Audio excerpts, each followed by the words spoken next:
आचार्य प्रशांत जी की किताब विद्यार्थी जीवन, पढ़ाई और मौज का चैप्टर 18। और भाई इस चैप्टर का टाइटल ही अपने आप में पूरी कहानी कह देता है। टाइटल है सरकारी सपने, कोचिंग का मायाजाल और बर्बाद जवानी। बहुत ही पावरफुल टाइटल है। बिल्कुल। तो हमारा आज का जो मेन मिशन है वो ये समझना है कि क्यों देश का एक बहुत बड़ा युवा वर्ग अपनी जिंदगी के सबसे बेहतरीन साल काम खोजने या कोई हुनर सीखने के बजाय सालों साल सिर्फ तैयारी वाले फेज में फंसा हुआ है। हाँ, वो बस तैयारी ही कर रहे हैं। तो चलिए इसे थोड़ा खोलकर समझते हैं कि कैसे एजुकेशन, जॉब्स की चाहत और ये जो नई एडटेक इंडस्ट्री है ना, इसने मिलकर एक ऐसा चक्रव्यूह रच दिया है जिसमें एक पूरी की पूरी जनरेशन उलझ कर रह गई है। बिल्कुल। अक्सर जब हम किसी रेस या दौड़ के बारे में सोचते हैं ना, तो दिमाग में एक बहुत ही क्लियर इमेज आती है। मतलब एक स्टार्टिंग लाइन होती है और एक साफ सुथरी फिनिश लाइन होती है। बिल्कुल। है ना? धावक पूरी ताकत से भागते हैं, पसीना बहाते हैं और फाइनली एक दिन वो लाल रिबन पार कर लेते हैं। जो ऑडियंस होती है वो तालियां बजाती है और सब कुछ बड़ा सीधा और लॉजिकल लगता है। हाँ, क्योंकि मानव मस्तिष्क को ना ऐसी स्पष्टता बहुत पसंद आती है। राइट। एक लक्ष्य हो, उस तक पहुंचने का एक रास्ता हो और अंत में एक पुरस्कार हो। भाई इसी उम्मीद पे तो दुनिया चलती है। बिल्कुल चलती है। लेकिन एक पल के लिए इमेजिन कीजिए कि अगर वो दौड़ने का ट्रैक कोई आम रास्ता ना होकर एक विशाल कभी ना रुकने वाला ट्रेडमिल हो। ओहो। ट्रेडमिल, हाँ? हाँ। धावक सालों तक भाग रहा है, अपनी पूरी जवानी, अपनी सारी एनर्जी उस पर झोंक रहा है। लेकिन जब वो 10 साल बाद हांफते हुए रुकता है और नीचे देखता है तो पाता है कि वो एक इंच भी आगे नहीं बढ़ा है। हाँ, वहीं का वहीं खड़ा है। एग्जैक्टली। वो बिल्कुल वहीं खड़ा है जहां से उसने शुरुआत की थी। और सच कहूं तो शायद इस पूरे सीन की सबसे खतरनाक बात यह है कि उस ट्रेडमिल के आसपास जो लोग खड़े हैं ना, मतलब समाज और रिश्तेदार। हाँ, समाज, रिश्तेदार और वो बड़े बड़े विज्ञापन वाले बोर्ड, वो उसे लगातार ताली बजाकर और तेज भागने के लिए पुश कर रहे हैं। उसे बताया जा रहा है कि बस थोड़ा और दौड़ो, मंजिल आने ही वाली है। ये एक बहुत ही डरावनी तस्वीर है। बहुत ही बेचैन करने वाली तस्वीर है। और इस चर्चा की शुरुआत ना एक बहुत ही अजीब विरोधाभास से होती है। मतलब अगर आप पिछले कुछ सालों के डेटा को देखें, इकोनॉमिक डेटा। हाँ, इकोनॉमिक और सोशल डेटा दोनों, तो एक तरफ ये जो एडटेक और ऑनलाइन कोचिंग इंडस्ट्री है, ये भारी मुनाफे में चल रही है। रोज नए यूनिकॉर्न बन रहे हैं। राइट। हर जगह बस कोचिंग के ही विज्ञापन दिखते हैं। बिल्कुल। लेकिन दूसरी तरफ जो हमारी रोजगार दर है, मतलब जो एम्प्लॉयमेंट रेट है, वो कोई खास छलांग नहीं मार रहा है। तो ये गणित कुछ अजीब नहीं लगता? जहां करोड़ों लोग दिन रात पढ़ाई कर रहे हैं, वहां काम करने वालों की संख्या क्यों नहीं बढ़ रही है? एकदम सही सवाल है। अगर इतनी भारी मात्रा में लोग पढ़ाई कर रहे हैं तो वो एम्प्लॉयमेंट के आंकड़ों में क्यों नहीं दिख रहे? और सोर्स के हिसाब से इसका जवाब ये है कि लाखों युवा ना तो बेरोजगारों की गिनती में आ रहे हैं और ना ही वो कोई काम कर रहे हैं। हाँ, वो तो सिस्टम से ही बाहर हो गए हैं। एग्जैक्टली।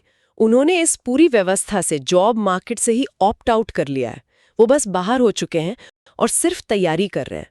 मतलब स्थिति यहां तक पहुंच गई है कि आईआईटी की तैयारी 8वीं क्लास से शुरू कराई जा रही है। अरे बाप रे, 8वीं क्लास से? हाँ, और यूपीएससी जैसी परीक्षाओं की तैयारी में तो लोगों को 8-8, 10-10 साल लग रहे हैं। यहाँ जो बात सबसे दिलचस्प है वो ये है कि ये जो पूरी व्यवस्था है ना, ये पूरा मायाजाल, ये असल में सरकार और समाज दोनों की नाकामी को छिपाने का काम करता है। अच्छा, वो कैसे? आप देखिए, जब किसी सिस्टम के पास अपने युवाओं को देने के लिए नौकरियां या अवसर नहीं होते ना, तो ये कोचिंग इंडस्ट्री एक बहुत बड़े शॉक एब्जॉर्बर या बफर का काम करती है। मतलब उन्हें बिजी रखने के लिए। तो बिल्कुल। जरा सोचिए, अगर ये लाखों ऊर्जावान युवा 10-10 साल तक इन बंद कमरों में परीक्षाओं की तैयारी में नहीं उलझेंगे, तो वो क्या करेंगे? जाहिर है वे सड़क पे उतरेंगे, सरकार से सवाल पूछेंगे, रोजगार मांगेंगे। मतलब एक तरह से ये जो ट्रेडमिल वाली बात मैंने कही थी, ये उन्हें व्यस्त रखने का एक बहुत ही चालाक तरीका है। एकदम सही। वे भाग रहे हैं, उन्हें लग रहा है कि वे कुछ बहुत सार्थक कर रहे हैं, घर वालों को लग रहा है कि भाई बच्चा पढ़ रहा है। लेकिन कड़वा सच ये है कि इस भ्रम में पड़े पड़े एक आम युवा 32 या 34 साल का हो जाता है। हाँ, और उम्र निकल जाती है। 4 साल इंजीनियरिंग की पढ़ाई, फिर 8-10 साल सिविल सर्विस या किसी सरकारी नौकरी की तैयारी, और जब तक वो इस तैयारी की नींद से जागता है ना, उसका सबसे कीमती समय, उसकी शारीरिक ऊर्जा और उसका आत्मसम्मान पूरी तरह से खत्म हो चुका होता है। और दुर्भाग्य देखिए, समाज उसे ये कहने का मौका भी नहीं देता कि उसके साथ कुछ गलत हुआ है। क्यों? क्योंकि साइकोलॉजिकल लेवल पर उसे यही लगता है कि भाई मैं तो बस मेहनत करा था, शायद मेरी ही किस्मत खराब थी। और इसी प्रोसेस में ना जो कोचिंग पढ़ाने वाले टीचर्स हैं वो रातों रात सुपरस्टार बन जाते हैं, हीरो बन जाते हैं। लेकिन यार यहाँ मुझे एक बात समझ नहीं आती। अगर ये बात इतनी ही क्लियर है, अगर इस पूरी प्रोसेस में 10 साल लग रहे हैं और सक्सेस रेट 1% से भी कम है, तो कोई इस ट्रेडमिल से उतरता क्यों नहीं? यही तो कैच है। मतलब भीड़ कम होने के बजाय लगातार बढ़ क्यों रही है? इस क्यों का जो जवाब है ना, वो उस इनाम में छिपा है जो उन्हें इस ट्रेडमिल के एंड में दिखाया जाता है। अच्छा, सोच मटेरियल इस बात को बहुत ही बेबाकी से रखता है कि सरकारी नौकरी अब सिर्फ एक जॉब या पब्लिक सर्विस नहीं रह गई है। ये एक दुर्ग यानी एक अभेद्य किले में घुसने जैसा हो गया है। दुर्ग मतलब एक फोर्ट्रेस? बिल्कुल एक फोर्ट्रेस। इस दुर्ग के अंदर जो लोग पहुंच जाते हैं उनका काम अलग है, और जो बाहर प्राइवेट सेक्टर में रह जाते हैं उनका काम अलग है। तो क्या सच में प्राइवेट सेक्टर में इतनी कमी है, या ये सिर्फ हमारे समाज की एक सोच बन गई है? अगर हम इसे एक थोड़े बड़े पर्सपेक्टिव से देखें ना, तो ये सिर्फ अच्छी या बुरी जॉब का सवाल नहीं है। इसे एकदम क्लासिकल मार्क्सवादी वर्ग विभाजन यानी मार्क्सिस्ट क्लास डिवीजन के रूप में समझा जा सकता है। मतलब सोसाइटी 2 क्लास में बढ़ गई है। हाँ, एक वो सरकारी क्लास जो उस दुर्ग के अंदर है, और दूसरा वो आम जनता या प्राइवेट सेक्टर का क्लास जो बाहर है। दुर्ग के अंदर रहने वालों का मेन काम है शासन करना, या सीधे शब्दों में कहें तो शोषण करना। और बाहर वालों का काम है शोषित होना और टैक्स भरना। यानी जो टैक्स का पैसा बाहर का आदमी इतनी मेहनत करके भर रहा है, वो पैसा इस दुर्ग के अंदर रहने वालों को सहूलियतें देने में खर्च हो रहा है। बिल्कुल यही हो रहा है। सरकारी नौकरियों में जो आउटपुट बाय इनपुट रेशियो है ना, वो बहुत ज्यादा बिगड़ गया है। थोड़ा समझाएंगे इसे? मतलब सीधे शब्दों में अंदर बैठे व्यक्ति को जो मेहनत करनी पड़ती है, जो उसका इनपुट है, उसके मुकाबले उसे जो पैसा, रुतबा और लाइफ टाइम सिक्योरिटी मिलती है, उसका कोई तालमेल ही नहीं है। काम कम और मलाई बहुत ज्यादा। इसी बात को सोर्स में सरकारी अय्याशी का नाम दिया गया है। हाँ बिल्कुल। और शायद यही कारण है कि हमारा जो जॉब मार्केट है वो पूरी तरह से विकृत हो गया है। मतलब जब भी किसी सरकारी विभाग में चपरासी के पदों के लिए भर्तियां निकलती है ना, तो न्यूज़ आती है कि 10,000 M.Tech, 90,000 B.Tech और 5,000 PhD वालों ने अप्लाई किया है। ये तो हर दूसरे दिन की खबर है। और दूसरी तरफ एक प्राइवेट सेक्टर का जो एंटरप्रेन्योर है वो अपना सिर पकड़कर बैठा है कि उसके यहाँ नौकरियां खाली हैं, लेकिन कोई युवा 20-25 हज़ार में वो काम करने को तैयार ही नहीं है। सही बात है। लोग कहते हैं कि भाई हम 5 साल बेरोजगार बैठ लेंगे, घर वालों के ताने सुन लेंगे, लेकिन वहां जाकर मेहनत नहीं करेंगे। और इस पूरे दुर्ग की जो व्यवस्था है ना, इस दीवानगी को बनाए रखने में एक और बहुत बड़ी इंडस्ट्री काम कर रही है। वो है प्रेरणा उद्योग यानी मोटिवेशन इंडस्ट्री। हाँ, मोटिवेशनल स्पीकर्स। बिल्कुल। जो लोग कोचिंग चला रहे हैं वही अब मोटिवेटर भी बन गए हैं। वो बस छात्रों की हताशा का फायदा उठाते हैं और कहते हैं कि अरे क्या हुआ अगर तुम्हारे 5 साल खराब हो गए, कोई बात नहीं, तू फोड़ेगा, बस 1 साल की फीस और दे दे। मतलब ये पूरी तरह से एक युवा की कमजोरी और उसकी उम्मीद का बिजनेस बन गया है। बिल्कुल, बिजनेस है। और समाज भी इस दुर्ग को किस तरह पूछता है, इसके एग्जाम्पल सोर्स में बहुत गहराई से दिए गए हैं। दुर्ग में घुसने के ना बस 2 ही रास्ते बचे हैं। या तो आप एग्जाम पास कर लीजिए, या फिर जिसने एग्जाम पास कर लिया है किसी भी तरह, उससे शादी कर लीजिए। अरे हाँ, ये शादी वाला पॉइंट तो बहुत ही सटीक है ना? चैप्टर में जिक्र आता है कि जैसे यूपीएससी का रिजल्ट आता है, जो सफल उम्मीदवार होते हैं उनके घरों में छतों और रोशनदानों से रिश्तों के बायोडेटा बरसने लगते हैं। बिल्कुल। मतलब लोग सीधा ट्रेनिंग सेंटर से नंबर निकलवा कर रिश्ते भेजने लगते हैं। ये तो ऐसा है जैसे किसी लॉटरी जीतने वाले के घर के बाहर भीड़ लग गई हो। ये दिखाता है कि ये कोई नौकरी या करियर की बात ही नहीं है, ये अपनी सोशल क्लास को रातों रात बदलने की बेताबी है। लेकिन यहाँ एक बहुत बड़ा सवाल खड़ा होता है। अगर इस दुर्ग में जाने वाले लोगों को इतनी सुविधाएं मिल रही हैं, इतना रुतबा मिल रहा है, तो क्या ये लोग सच में देश के सबसे मेधावी, सबसे शार्प दिमाग वाले युवा हैं? क्या सिस्टम सच में सबसे काबिल लोगों को चुन रहा है? यही तो इस पूरे विश्लेषण का सबसे बड़ा खुलासा है। यूपीएससी या ऐसी कई और जो परीक्षाएं हैं, उनके बारे में ये बहुत ही क्लियरली कहा गया है कि ये कोई इंटेलिजेंस का टेस्ट है ही नहीं, ये मेनली रट्टेबाजी का टेस्ट है। एकदम सही। और इस बात को समझाने के लिए ना, बुक में गणित के पेपर का एक बहुत ही शानदार उदाहरण दिया गया है। हाँ, वो थ्योरम वाला। हाँ, मान लीजिए एक 20 नंबर का सवाल है जिसे कोई भी होनहार छात्र अपनी लॉजिकल थिंकिंग का इस्तेमाल करके कुछ ही स्टेप्स में सॉल्व कर सकता है। लेकिन अगर वो उसे जल्दी और स्मार्ट तरीके से हल करता है तो उसे 20 में से सिर्फ 5 नंबर मिलेंगे। सिर्फ 5? क्यों? क्योंकि ये सिस्टम चाहता है कि उस थ्योरम को लंबा खींचकर 4 पन्नों में लिखा जाए। जो 4 पन्ने भरेगा उसे 20 में से 16 नंबर मिलेंगे। तो ये बुद्धि का या इनोवेशन का परीक्षण कहाँ हुआ? ये तो बस एक खच्चर की तरह घिसने और बिना सोचे समझे इंस्ट्रक्शंस फॉलो करने का टेस्ट है। सिस्टम को क्लर्क चाहिए, विचारक नहीं। लेकिन एक मिनट, यहाँ मैं थोड़ा उलझ रही हूँ। अगर हम एडटेक इंडस्ट्री की बात करें तो तकनीक को तो हमेशा हमने एजुकेशन के डेमोक्रेटाइजेशन के रूप में देखा है ना? मतलब अब गांव का एक बच्चा भी इंटरनेट के जरिए दुनिया के बेस्ट टीचर से पढ़ सकता है। तो क्या तकनीक सच में विलेन है? हम तो आजकल तीसरी चौथी क्लास के बच्चों को भी स्क्रीन से पढ़ा रहे हैं ताकि वे बेहतर समझ सकें। और सच कहूं तो यहीं पर सबसे बड़ा धोखा छुपा है। तीसरी चौथी क्लास के बच्चों को स्क्रीन से पढ़ाने का जो ये चलन आजकल चल पड़ा है ना, सोर्स उसे सिर्फ एक फैड मानता है, यानी बस एक तकनीकी दिखावा। अच्छा, तो असल में उसके दिमाग का नुकसान हो रहा होता है। नुकसान कैसे हो सकता है? मतलब विजुअल्स तो हमेशा हेल्प करते हैं ना समझने में। नहीं, क्योंकि जब सब कुछ बना बनाया स्क्रीन पे मिल जाता है ना, हाँ। तो दिमाग को कल्पना करने की या विजुअलाइज करने की जरूरत ही नहीं पड़ती। देखिए, भाषा और गणित सोचने की प्रक्रियाएं हैं, सिर्फ देखने की नहीं। स्क्रीन उस कॉग्निटिव स्ट्रगल को खत्म कर देती है जो असल में हमारे दिमाग की मांसपेशियों को मजबूत बनाता है। मतलब जब हम किताब पढ़ते हैं तो हमें खुद इमेजिन करना पड़ता है। एग्जैक्टली। एक किताब पढ़ते समय दिमाग को शब्दों को चित्रों में बदलना पड़ता है, जो एक एक्टिव प्रोसेस है, जबकि स्क्रीन देखना एक बहुत ही पैसिव प्रोसेस है। तो इस सब का असल मतलब क्या है? क्या हम तकनीक और तथाकथित आधुनिक शिक्षा के नाम पर एक ऐसा कल्ट बना रहे हैं जो असल में सोचने समझने की क्षमता को ही मार रहा है? बिल्कुल, और इसके नतीजे अब हमें जमीन पर दिखने भी लगे हैं। सोर्स में एक श्रोता जो एजुकेशन डिपार्टमेंट से जुड़े हैं, उनका अनुभव शेयर किया गया है। हाँ, मैंने पढ़ा वो। शिक्षा के अधिकार के तहत जो बच्चों को फेल न करने की पॉलिसी आई और उसके ऊपर से ये ऑनलाइन क्लास का जो अंधाधुंध चलन शुरू हुआ, इसके कारण बच्चों का जो लर्निंग आउटकम है वो खतरनाक लेवल तक गिर गया है। लर्निंग आउटकम मतलब उनके असल में सीखने का लेवल? जी, स्थिति यह है कि छठी क्लास में पहुंचने के बाद भी बच्चे एक साधारण वाक्य यानी खुद से एक सही सेंटेंस तक नहीं बना पा रहे हैं। ये तो बहुत डरावना है ना?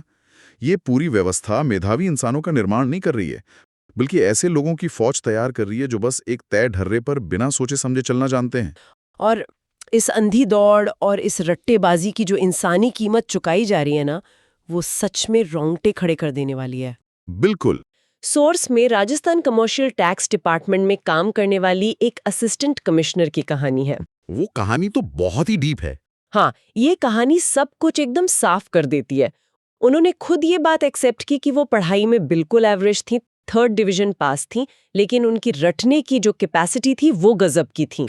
हाँ, रटने में माहिर थी। और सिर्फ उसी रटने की क्षमता की वजह से उन्होंने परीक्षा पास कर ली और इतनी बड़ी ऑफिसर बन गईं। और इसी कहानी का आप दूसरा पहलू देखिए, जो एक बहुत गहरी ट्रेजेडी है। उनकी छोटी बहन जो हमेशा फर्स्ट क्लास आती थी, जो यूनिवर्सिटी की गोल्ड मेडलिस्ट थी, जिसका दिमाग बहुत तेज था, जी, जिसकी बुद्धि बहुत कुशाग्र थी, वो इस परीक्षा को पास नहीं कर पाई। और इस फेलियर ने उस होनहार लड़की को इतना निराश किया, समाज के तानों ने उसे इस कदर तोड़ दिया कि आज वो एक मेंटल हॉस्पिटल में भर्ती है। ओहो। इसलिए डिप्रेशन में चला गया, क्योंकि वो इस रट्टेबाजी की दौड़ में, इस बेतुके सिस्टम में खुद को फिट नहीं कर पाया। हम एक ऐसे समाज में जी रहे हैं जहां इंसान की पूरी वैल्यू सिर्फ एक मार्कशीट या एक सरकारी ठप्पे से तय हो रही है। जो फेल हो गए, उनका कॉन्फिडेंस टूट गया, वो अस्पताल पहुंच गए। बिल्कुल। लेकिन जो पास हो गए, जो उस दुर्ग के अंदर पहुंच गए, क्या वो खुश है? उसी असिस्टेंट कमिश्नर का एक्सपीरियंस बताता है कि सक्सेस के बाद का जो खोखलापन है वो और भी ज्यादा डरावना है। उन्होंने बताया कि डिपार्टमेंट में पहुंचने के बाद उन्होंने देखा कि हर तरफ करप्शन है, दोगले लोग बैठे हैं।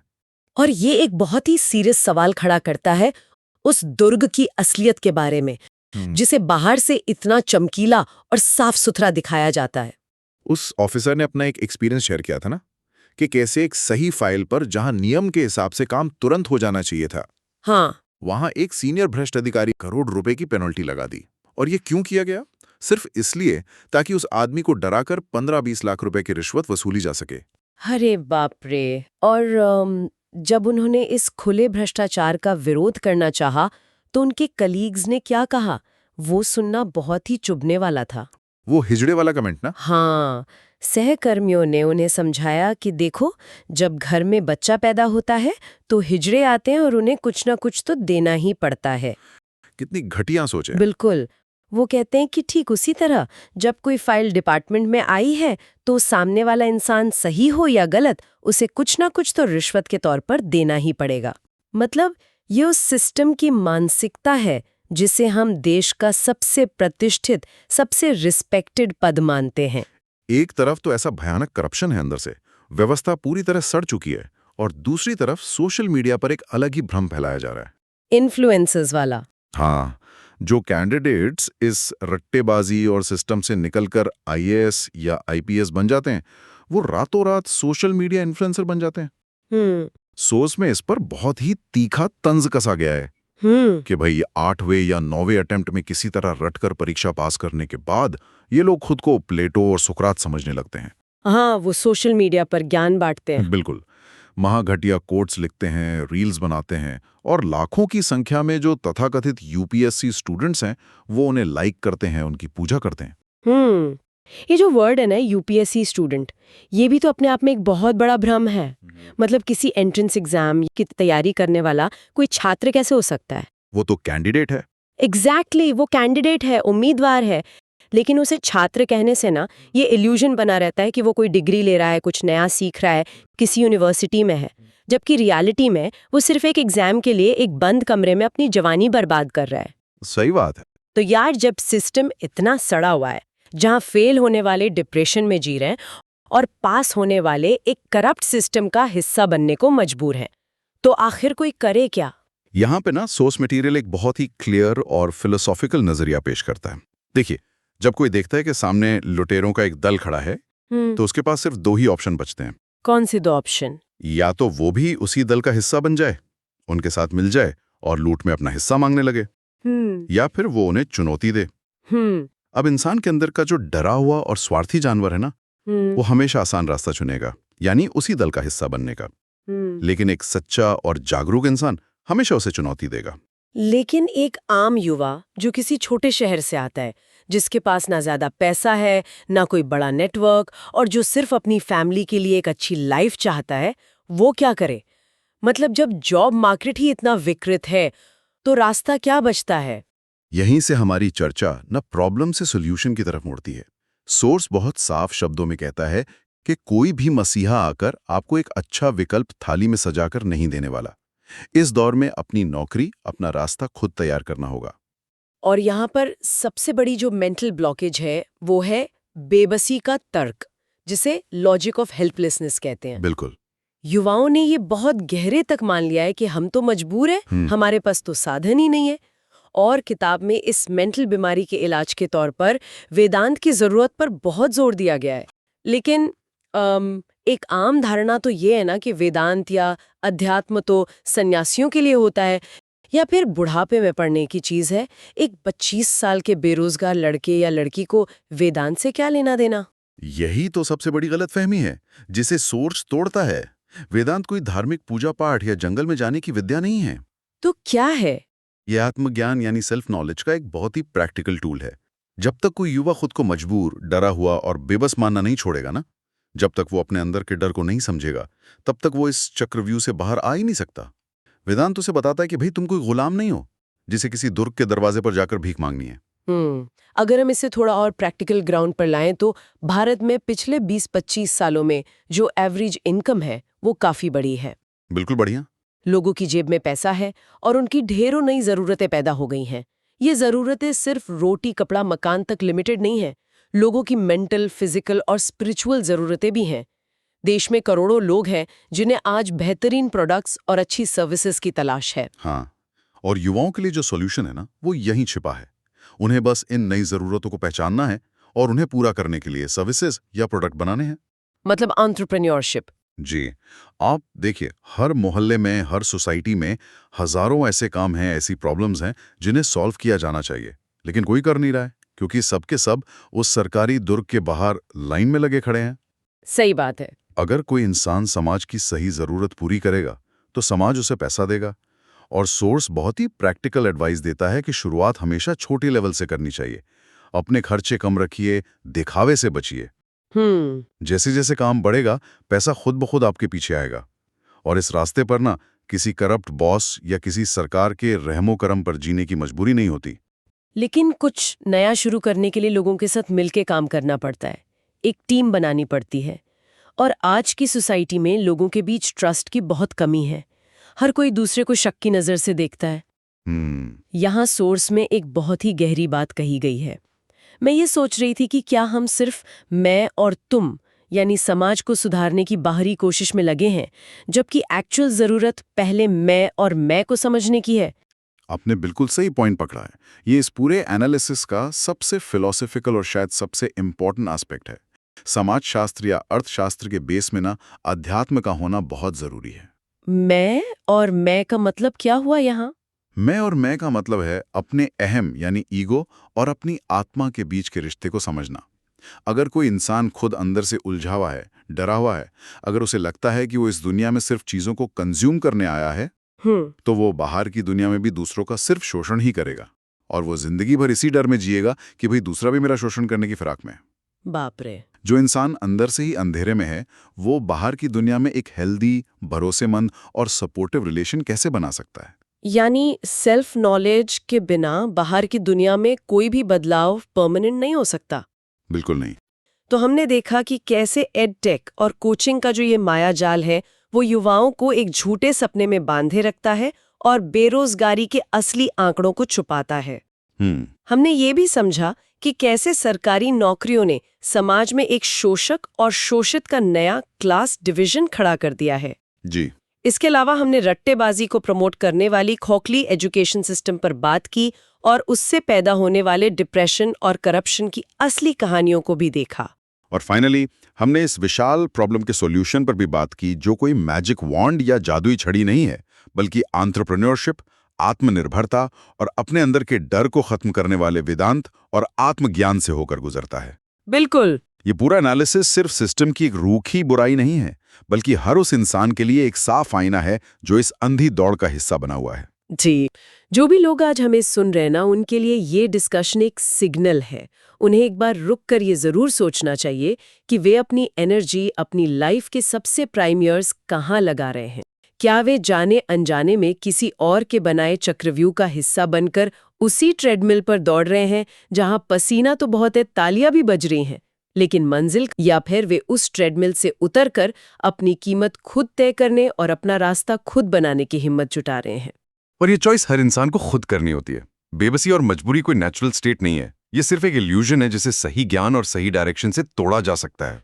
तो आज की इस चर्चा को हम सोर्स मटेरियल की नींव से निकले एक बहुत ही प्रोवोकेटिव थॉट के साथ खत्म करना चाहेंगे, जो शायद आपको काफी देर तक सोचने पर मजबूर कर देगा। जी। जरा सोचिए, अगर किसी देश की सबसे ज्यादा एनर्जेटिक, सबसे ज्यादा एम्बिशियस और मेधावी पीढ़ी के जीवन के सबसे कीमती 10 साल सिर्फ एक सरकारी दुर्ग का दरवाजा खटखटाने और पुरानी किताबों का रट्टा मारने में बीत जाएंगे, तो उस ट्रेडमिल से उतरकर असल जमीन पर नए रास्ते कौन बनाएगा? इस देश में नई खोजें कौन करेगा? दुनिया को बदलने वाले नए इन्वेंशंस कहाँ से आएंगे? और फ्यूचर की एक मजबूत आत्मनिर्भर इकोनॉमी का निर्माण आखिर करेगा कौन? जो लोग सुन रहे हैं, इस पर विचार जरूर कीजिएगा।